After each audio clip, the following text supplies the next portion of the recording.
అదే కాంగ్రెస్ వాళ్ళు ఇప్పుడు అక్కడ పదవిలో పొందుతున్నారు. అట్లాగే అస్సాం హిమంత్ బిశ్వా శర్మ వాస్తవం కాంగ్రెస్ పార్టీ నాయకుడు, సుదీర్ఘకాలం పాటు కాంగ్రెస్ పార్టీ నాయకుడు. అతను కాస్త గ్రౌండ్ రియాలిటీ కన్సర్న్ ఉన్నాడు, గిరిజనుల పట్ల ప్రేమ ఉన్నటువంటి వాడు. అంటే గిరిజనుల్ని బెంగాల్ నుంచి వస్తున్నటువంటి ముస్లింలు తొక్కేస్తున్నారు, ఇక్కడ అమ్మాయిల్ని వాడేస్తున్నారు, గిరిజనులే తిరగబడుతున్నారు స్వామి అని వెళ్ళి రాహుల్ గాంధీకి చెప్పాడు. ఓయ్ మనం సెక్యులరిస్టులు, హిందువుల నాశనం అయితే నష్టం లేదు కానీ ముస్లింలు ఎదగడం ముఖ్యం, మనం సెక్యులరిజం అంటే అది అని చెప్పాడు రాహుల్ గాంధీ. వినలా, అప్పుడు గిరిజన జాతి నాశనం అయిపోతుంది స్వామి అని చెప్పాడు. సరే నీకు పార్టీ సిద్ధాంతం అర్థం కాకపోతే అర్థం చేసుకో అని చెప్పి ఈయన మాట్లాడుతున్నప్పుడు కనీసం మూడోసారి అనమాట వెళ్ళింది హిమంత్ బిశ్వా శర్మ.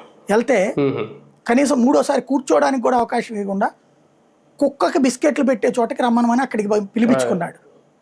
ఆ పక్కన ఆ కుక్కకి పెట్టిన ప్లేట్లో ఈయనకు 2 బిస్కెట్లు పెట్టి తినిపోమన్నాడు అనమాట. ఈయనకి మండి బయటకు వచ్చాడు.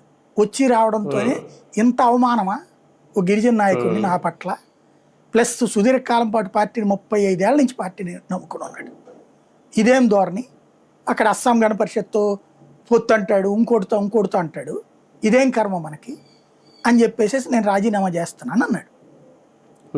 ఆ తర్వాత బీజేపీ అతన్ని ఆ కసిని రేకెత్తించింది, చేర్చుకుంది, గెలిపించు